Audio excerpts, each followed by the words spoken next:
तस्य पदेन वाचां मलं शरीरस्य च वैद्यकेन योपाकरोत्तं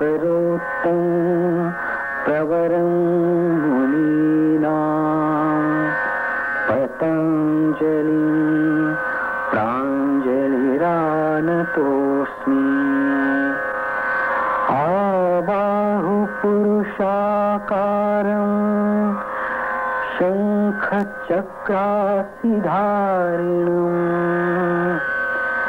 सहस्रशिरसं श्वेतं प्रणमामि पतञ्जलिं प्रणमामि पतञ्जलिं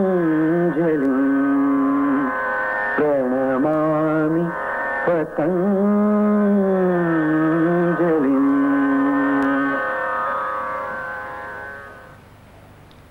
It is about 50 years ago, in 1934, in the month of June, I started yoga. And it was in 1954 I visited this country. And today I am again facing you all after finishing my 50 years of practice, so that how yoga has to be practiced uninterruptedly, irrespective of time, place and space. No doubt,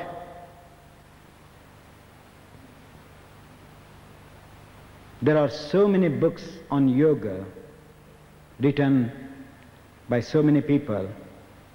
If God had created an ocean of ink, the ocean would have been dried out by now. And yet, it's a great joy to see that there is a tremendous interest still in all of you. Though Patanjali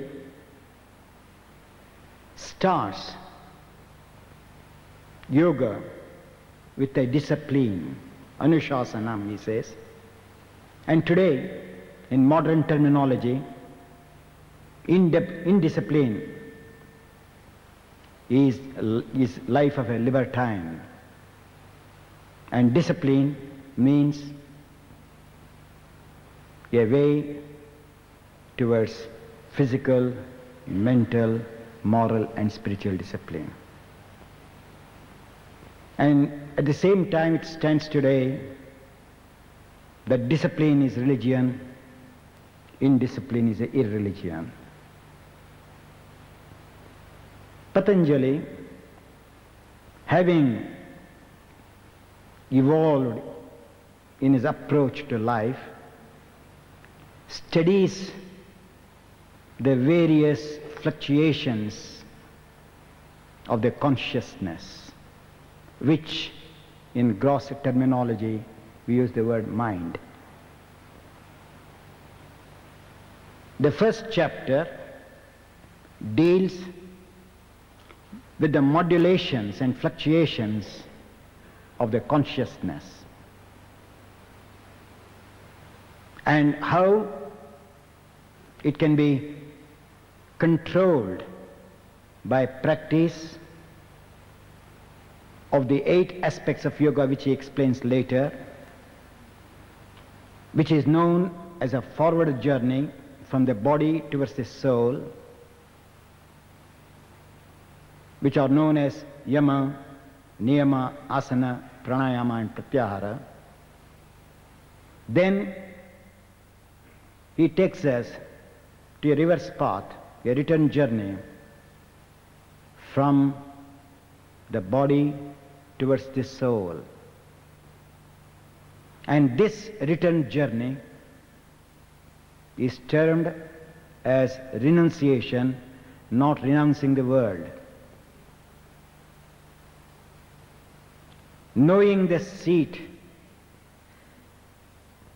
or the seed of consciousness, having realized it, he shows the way through dharana, dhyana and samadhi, how one can reach and live in the abode of the soul forever, so that all his actions, when he performs in the world, will not reflect any reactions on that wise yogi. In the second chapter, he speaks of the sufferings, sorrows of the human being. Whereas in the first chapter, about the fluctuations of the mind, second chapter about the sorrows of man.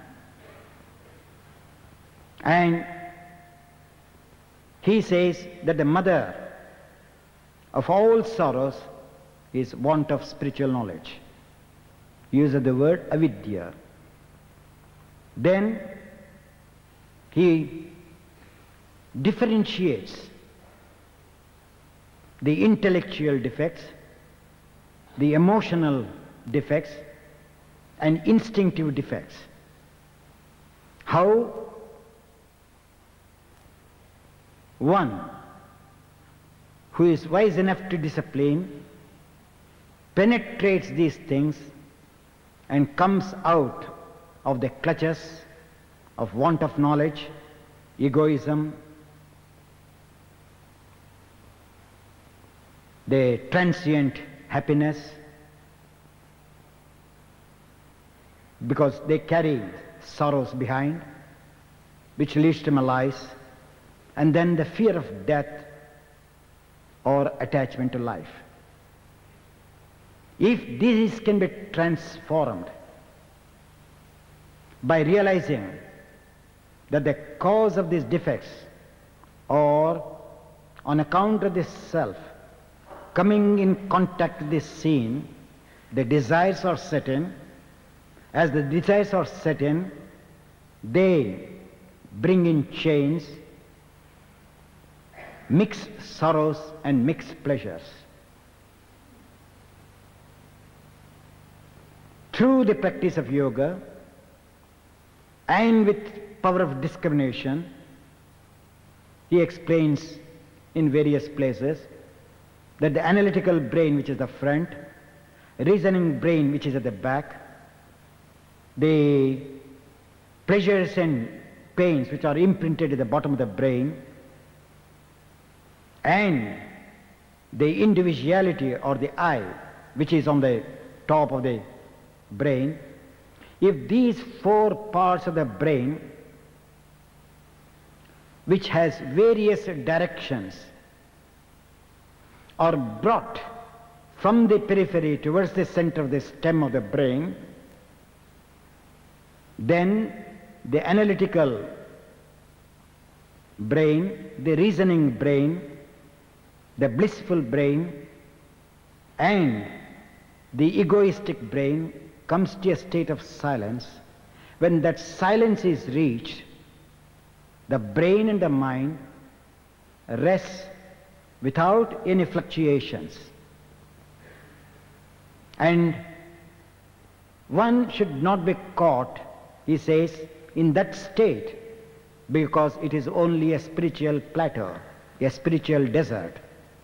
From that state, through faith, vigor, tremendous absorption and effort, one has to proceed further in order to experience the seed of all movements, the source of all movements, which we call the seat of conscience. And through the various aspects of yoga, if one reaches that state of being, where it is second to none, and it is an indistinguishable existence, indivisible existence, then at that state, the aspirant of yoga develops the intelligence to such an extent that his intelligence is in par with his soul. And that intelligence is the pure intelligence which is one with his soul. Today, we are presenting one of the aspects of yoga called asana. This aspect of asana covers, when properly done, all the 7 other aspects of yoga. The intellectual discipline is dharana and dhyana, and the spiritual discipline is Ishvara Pranidhana.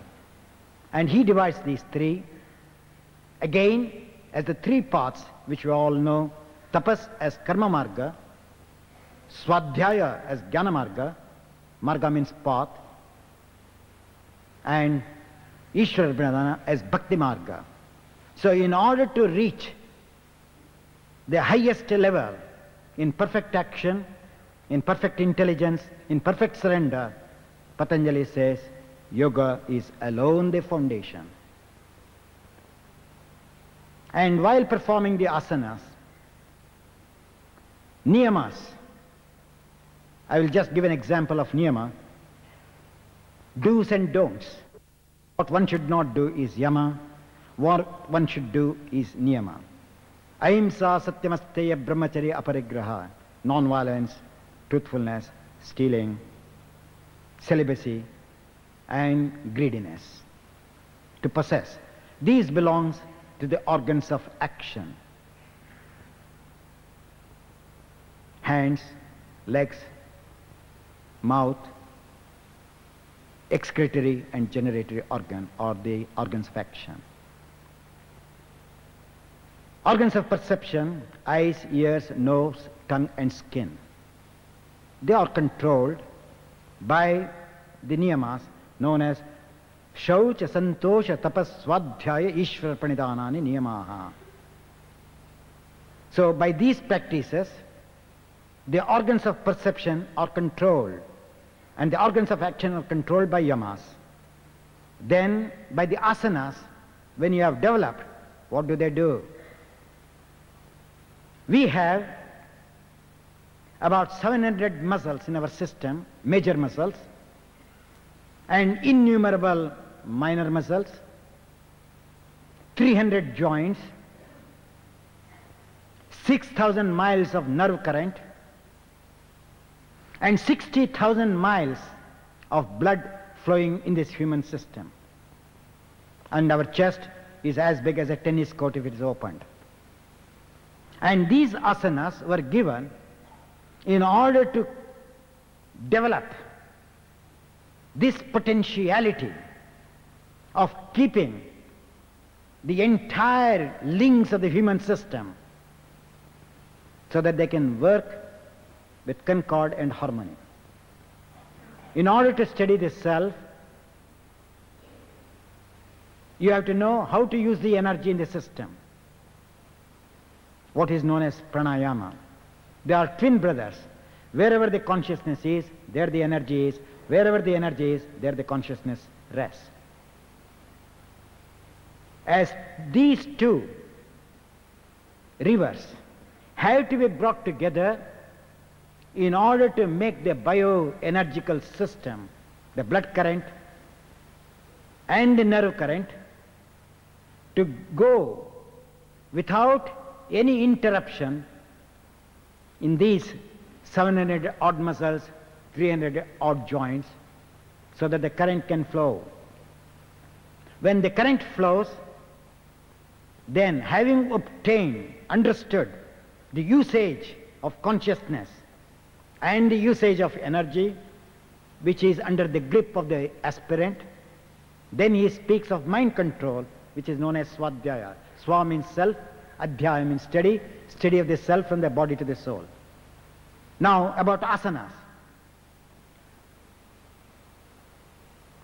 Prayatna shaitilya ananta samapatibhyam. When the effort is tremendously effortful in order to acquire mastery over the pose, then there is a duality between the doer and the pose, or the asana, or the posture. When the effort becomes effortless, then the very asana becomes the subject in you, because the asana is the object, the doer is the subject. So there is a tremendous difference between the doer and the object, subject and the object. When the effort becomes effortless, then the doer becomes one with the object, the posture. When that becomes one, that asana, sthirasukamasanam, he has mastered that asana because he has developed firmness in the body, poise in his mind, and benevolence in his consciousness. Each asana, when performed, has to bring that benevolence. If it does not, then it is not at all a spiritual practice of the asana. Each asana has to be perfected, and when it is perfected, that person is fit for pranayama. He says, when after mastering, there are 3 types of movements called inhalation, exhalation, retention. These 3 movements are again divided: inhalation, retention, exhalation, retention, and inhalation, exhalation. Then he gives the 4th one, which he says there is no bahya, there is no abhyantara. That means there is no inhalation, there is no exhalation, there is only kumbhaka, which Hatha Yoga text calls as kevala kumbhaka. And when this kevala kumbhaka is perfected, where the breath is held without deliberation of inhalation and exhalation, tatakshiyate prakashavaranam, the brain which was clouded with various outside influences are completely eradicated, and he develops a clarity in his brain. That person is fit to go on pratyahara, dharana, dhyana and samadhi. But with these few words, my pupils will be showing what they have learnt for you to see.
As I said,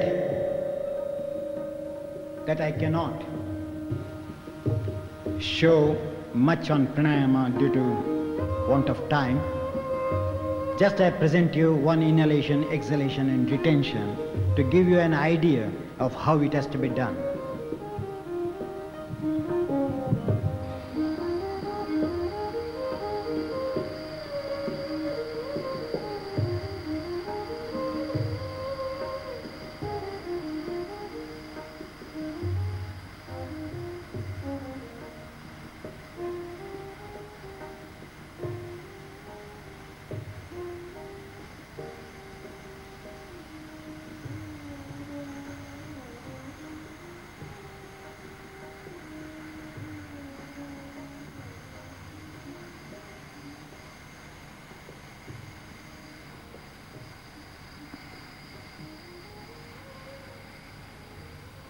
This is inhalation.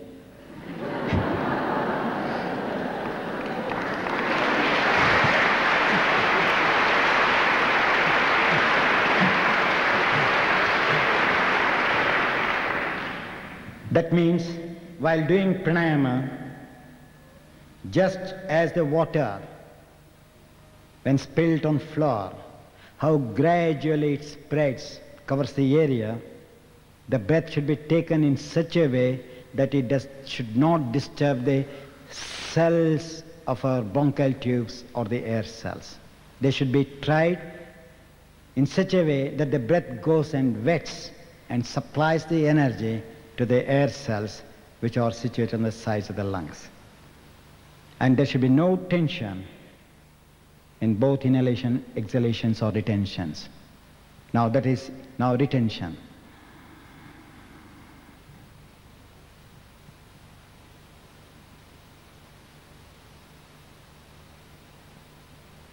No tension on my face, you can see.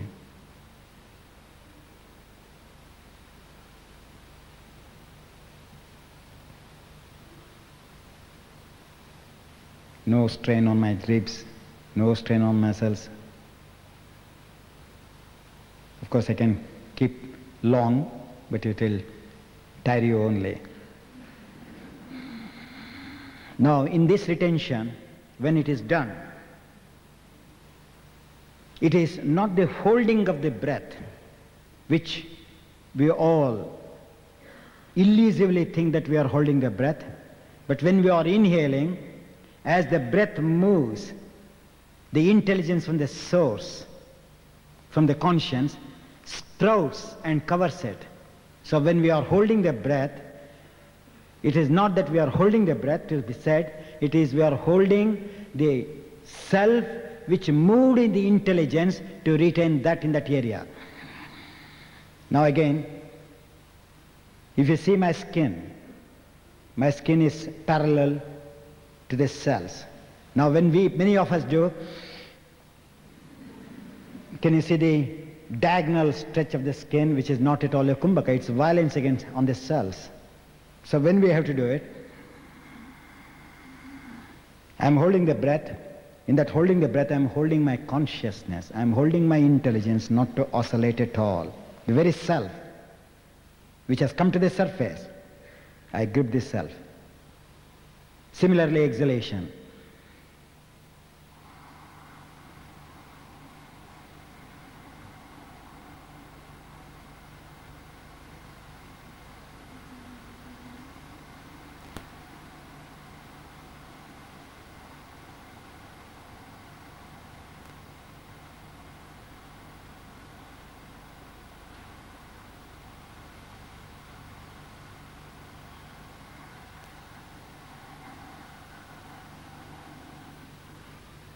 The sound should vanish by itself with that rhythm sound.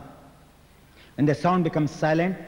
So you have to see that the energy which has been drawn in is retained in the system, and in the exhalation only unwanted toxins are thrown out and not the real energy to go with it.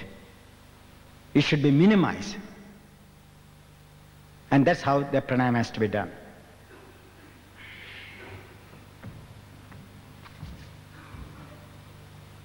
We start with the standing poses first.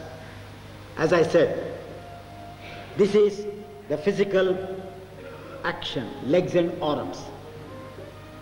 Now when I am standing in Tadasana, just standing on the feet without feeling the bottom of the feet, how it is feeling the texture of this mat, which side it is feeling more, which side it is feeling less. So to feel, it means the mind is brought to descend from the brain to the foot as the energy of the foot is ascending towards the brain. So as the body intelligence is ascending, brain intelligence is made to descend so that they both communicate and commune each other in the flow of movement. So first is Trikonasana.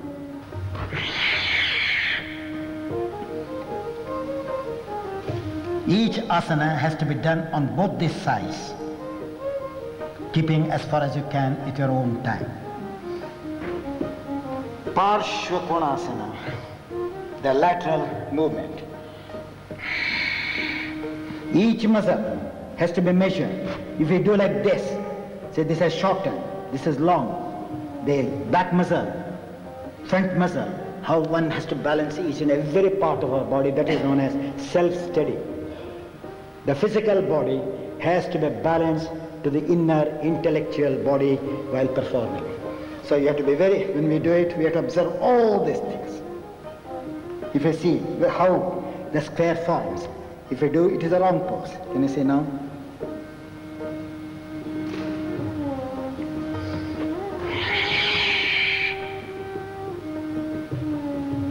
Here when we stay, there's a normal breathing.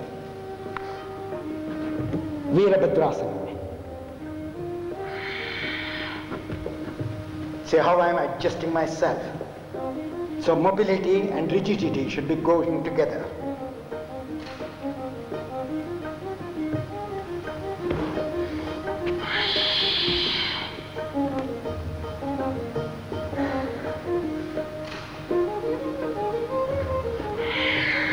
Variation.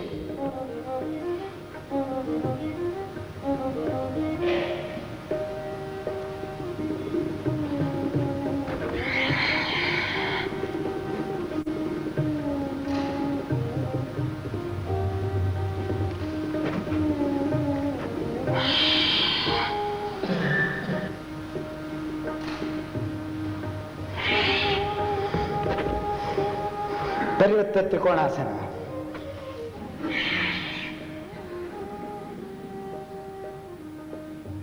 You can see the lateral movement of the spine.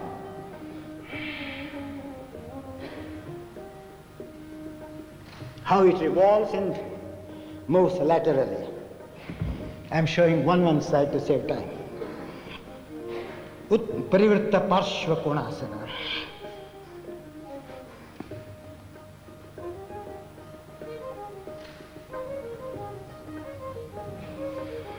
If you observe, you can see how the muscles are massaged, abdominal organs.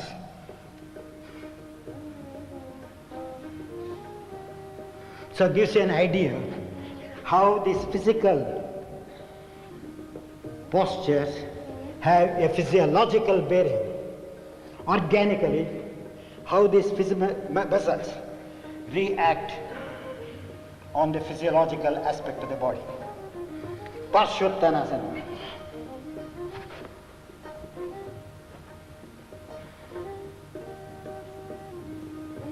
Just as we fold our hands on the front, similarly, stiff shoulders, stiff elbows, stiff wrists is a very good pose.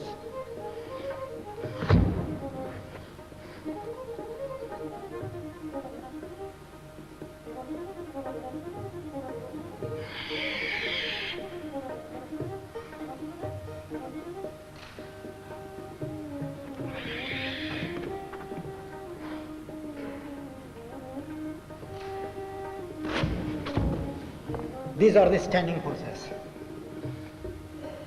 Why we give standing poses in the beginning is, the brain fluid. If we stand wrongly, even the fluid on the head of the spine oscillates. So when we stand firmly, so the brain also exactly balances on the center of the fluid without extra disturbance in the fluid. That's why how to stand, how to make legs stable, so that the brain inside also may remain stable. All these asanas were introduced.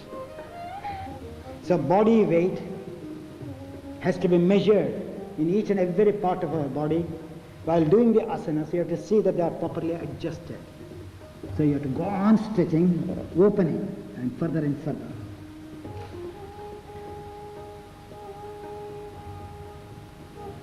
So that each part of the spinal muscles, 33 muscles, are evenly stretched on either side without any variation on the right or the left. Then it is called Paschimottanasana, of the sympathetic nervous system, which gets tremendous supply to supply energy to the entire system. Janu Shirishasana. Janu means the knee. Shirsha means the top. And when we have to do, the top should be exercising when we are going forward. So as I'm moving forward, you can see that leg is moving backward. Parivrtta Janu Shirishasana. This is also Yoga Academy, so naturally yoga is a big institute of the human system, where body, mind and soul are all involved. Parivrtta means rotation, Janu means the same knee, Shirsha means the head. In this one, the spine is extended, the abdominal muscles are contracted. Here, the spinal muscles are contracted, the abdominal muscles are extended. That is known as supplying the energy.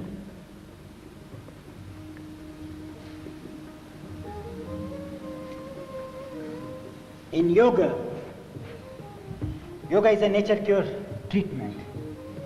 Here, we depend on two gates which are important for life. One is respiratory system, one is circulatory system. If these two gates of the human life goes wrong, the entire life is gone. So here, in each various movements you see, the blood is brought to circulate with a tremendous concentrated force on those areas, so that those parts are irrigated. So it is an irrigative system, asanas. Each and every part has to be irrigated. Now here, I'm locking. Can you see my heel? You cannot see my heel at all. So that means my heel is pressing the bladder, creating a sort of spasm at the floor of the bladder, so that even after 10 years I may not suffer from what we call enlarged prostates. Same way, various movements I am showing. This is known as Triyang Mukhaika Pada Paschimottanasana. 3 faces. 1, 2, and 3. Kraunchasana.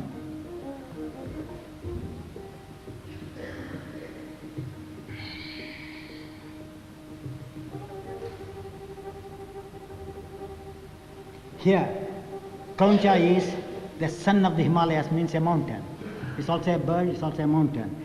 So if you see the floor is too broad, and as you go up, it ends with a tip. That's the name of that asana.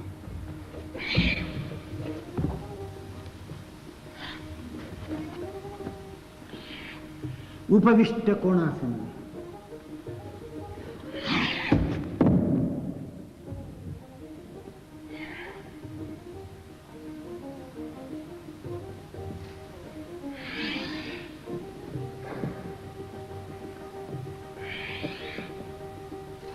When I do it home, I stay several minutes. So here I'm doing a demonstration, that's all. So don't think that when you go home that you have to do as I'm presenting. Now, here I'm presenting as a performer, not as a teacher. So various movements are like that. Baddha Konasana.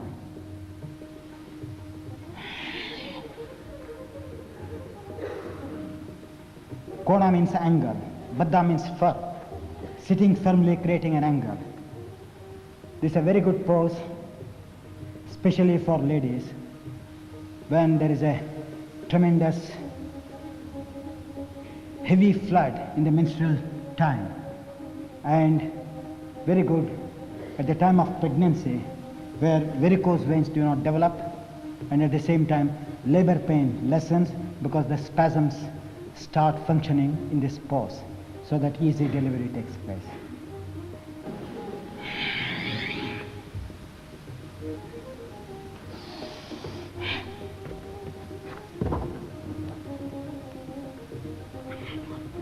Bhuja Pidasana. Bhuja means shoulder, Pida means pressurizing and balancing. In Hatha Yoga Pradipika they say, Kuryat tad asanam sthiryam arogyam anga laghavam. When you are doing the asanas, it's not only the health of the body, health of the mind, but lightness both in body and mind. Laghavam means lightness. So you can say I'm talking and still I'm staying. Tittibhasana.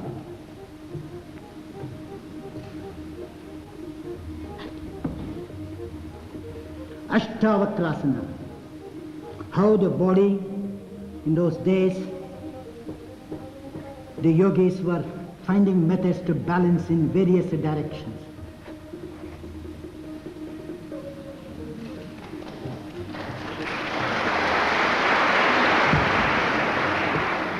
Kurmasana or the tortoise.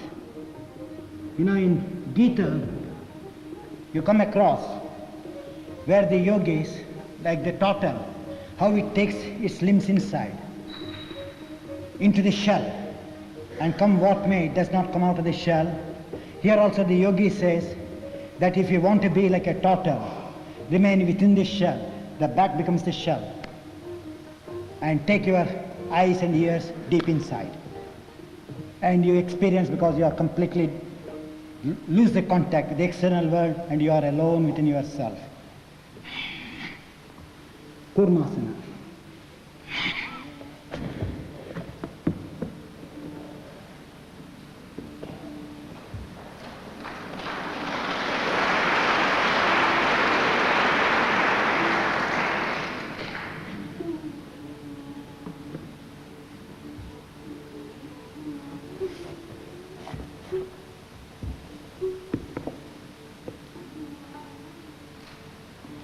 That is Supta Kurmasana.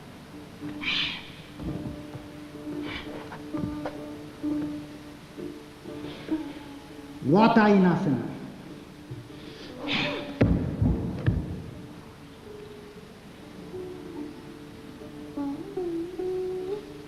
So can you, now we can understand whether your joints move like my joints or not. How can disease come into my body if each and every joint of mine is kept under control? So there is no room for diseases.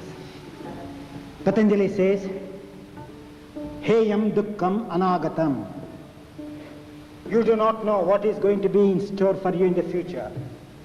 So protect from now on so that the future afflictions may not come with that velocity to attack you and make you a negative person.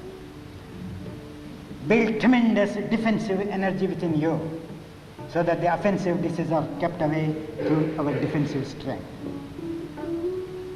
That is why he has said, not only you have to do for the present, but think of the future too.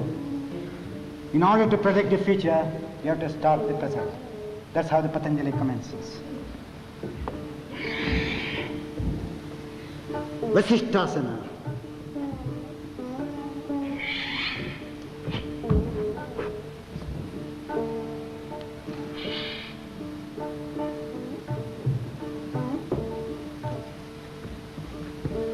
Vishwamitrasana.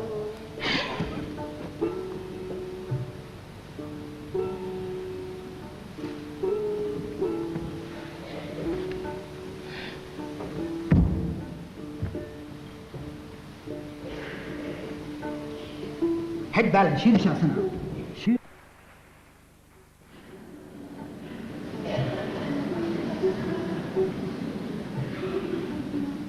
You can see the rhythm.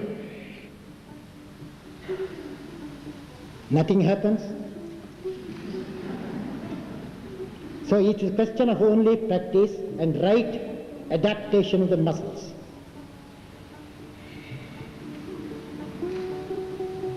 Variation in head balance.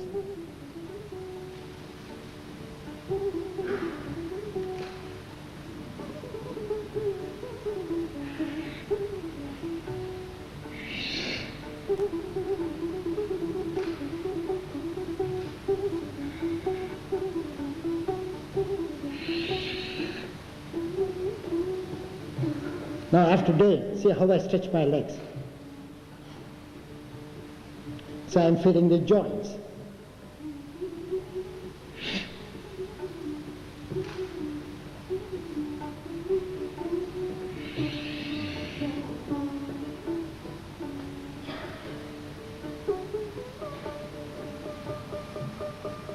Each part of the body has to do its function. That is known as niyama, discipline.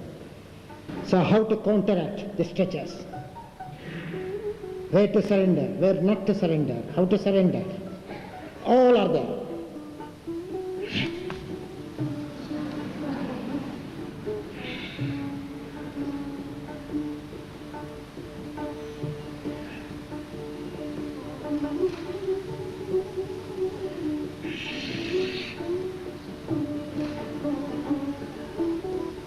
You know, the body comes to such an extent that even the knees, everybody say, I can't do it. Now you see. I alternate, but you never know.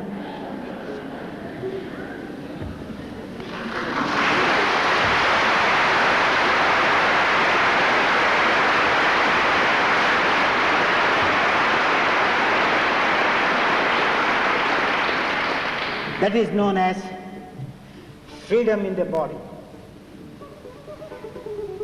So when once the freedom is there in the body, the mind does not get attached to the body. So it finds its other level. Now you can take care of yourself. Let me go for something more. That is known as fest of the soul. Now you can see how the side chest puffs up like the trunk of a bird.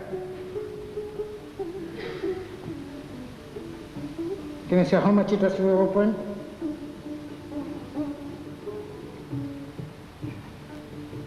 This is Sarvangasana. Sarva means whole, Anga means limbs. This is the physical meaning. But physiologically, psychologically and spiritually, Sarva means the entire vehicles of the soul, the consciousness, the conscience, the consciousness, the intelligence, the mind, the organs of perception, organs of action, entire, all joints of the body, circulatory system, digestive system, respiratory system, excretory system, everything, glandular system, all brought to balance on each other, then it is known as Sarvangasana. Halasana. Hala means a plow. These are, in olden days they were using the bullocks to plow the field. So these two acts as oxen, and this is the plow. The man standing here uses this plow to dig the earth. So with his hand you have to dig. That's why it's called halasana, parshva halasana, lateral movement.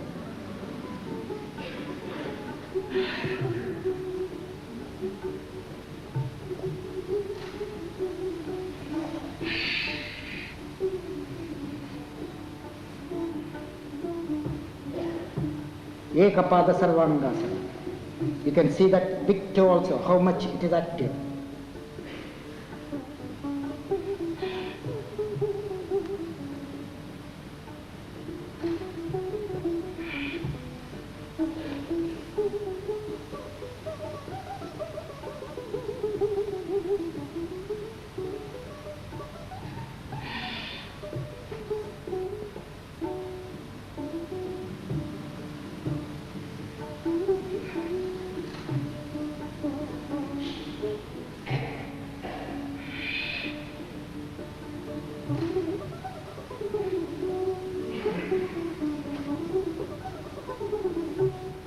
bridge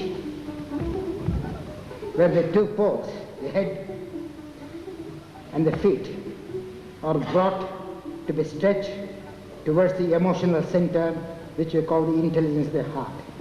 In this pose, the brain is completely rested, but the mind is lifted up. The subconscious mind is lifted up and it is made to become conscious, and the conscious brain is made to become subconscious. And that's why this is a very good pose to develop confidence, emotional disturbances.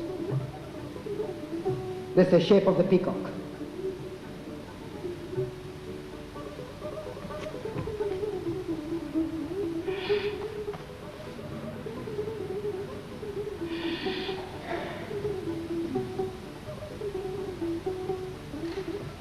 Various movements.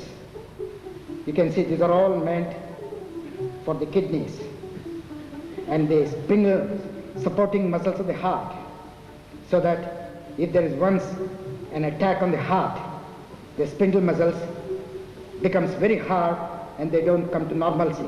In these various movements, they lose that grip, that tautness, and again will have the power to take the attack of the heart.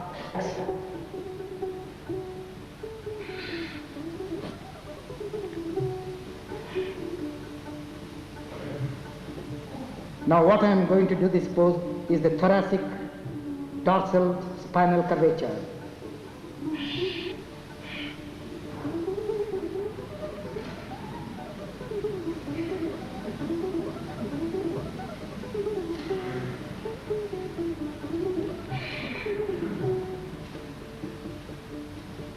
Pindasana.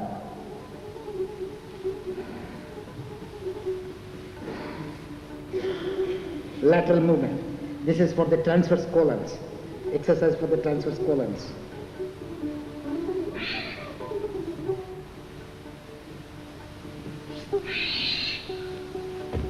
Supta Padangushtasana. Circulatory paralysis. Injured like shortness of the legs. We give these poses.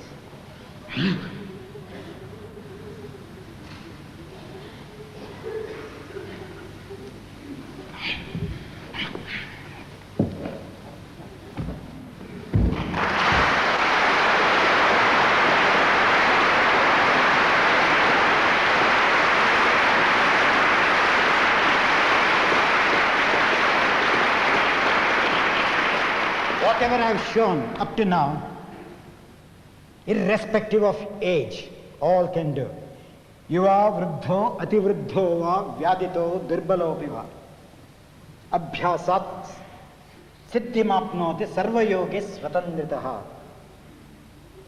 Whether he is young, old, or ripe old, invalids, if they take to practice yoga, they will certainly improve, so they all are fit for yoga. This is the quotation from the text. Now I'll show you some balancing poses.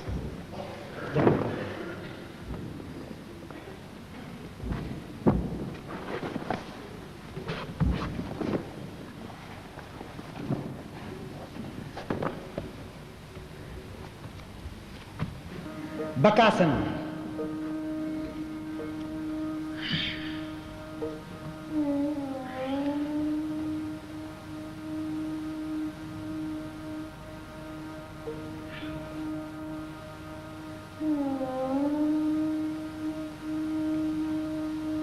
Various balancing poses they are known as.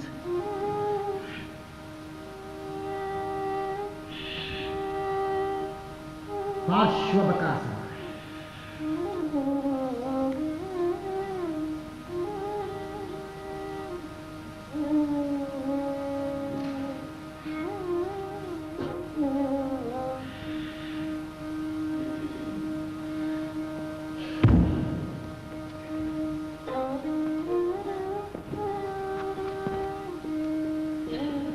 This is known as Urdhva Dhanurasana. That is Viparita Chakrasana.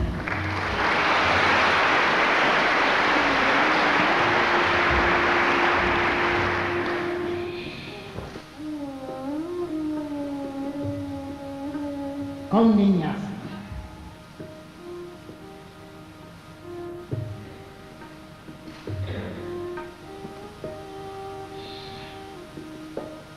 Ekapada Kaundinyasa.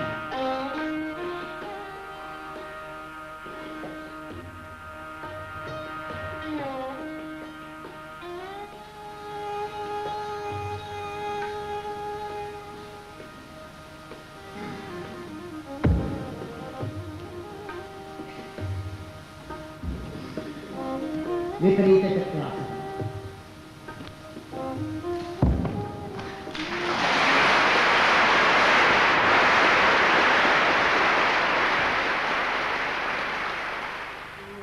దొరికెను ధనుడనే వినివోరణ మీరిన కాలుని దూత Ekapada Kalavasa. మృత్యుయని మదినమ్మన్న తారక మంత్రము కోరిన దొరికెను కాలవాసి. వినివోరణ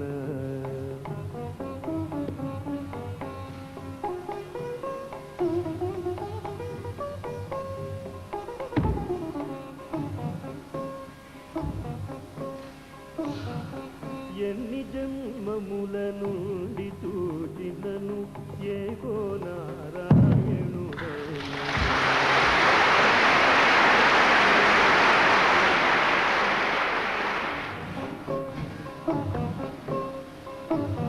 Kandasana. జన్మముల చేసిన పాపము As you all fold your hands విడునన్నా as a salutation, జన్మముల you can see the movement of the hips, the movement of the knees, circumferential movement of the ankles, knees and hips.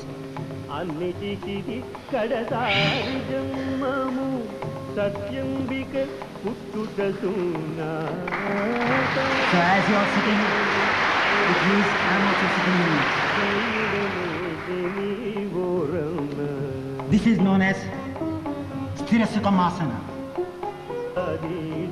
Conquest of body is conquest of matter. So if you have not conquered the matter, how can you conquer the spirit? And you say, I can't do it, so naturally that means you cannot conquer the spirit because you have not conquered the matter. Without matter you cannot go higher. Same way, Mula Bandhasana. This is quite opposite to that movement. Can you see the arch of the foot? Now this, how flat foot never comes to us, because we do these things.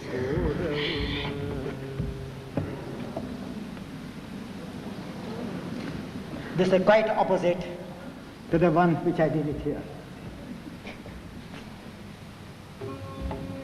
Viparita Dandasana, or the salutation in yogic way in the temples, how they were saluting the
Ekapada Viparita Dandasana.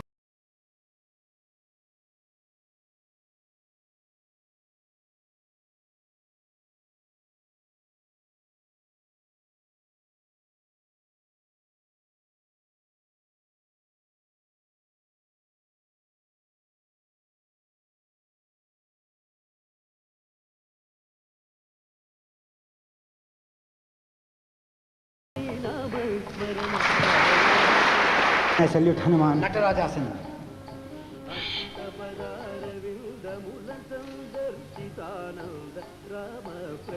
That is Natarajasana.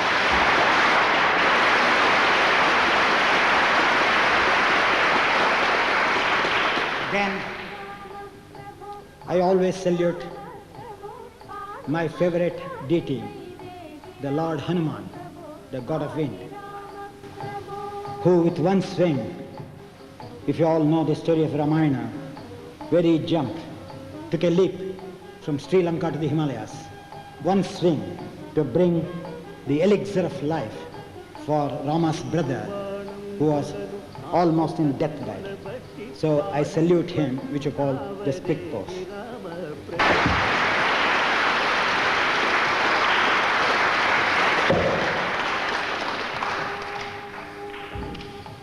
Friends, I am grateful to you all for your complete absorption for 2 hours in this subject.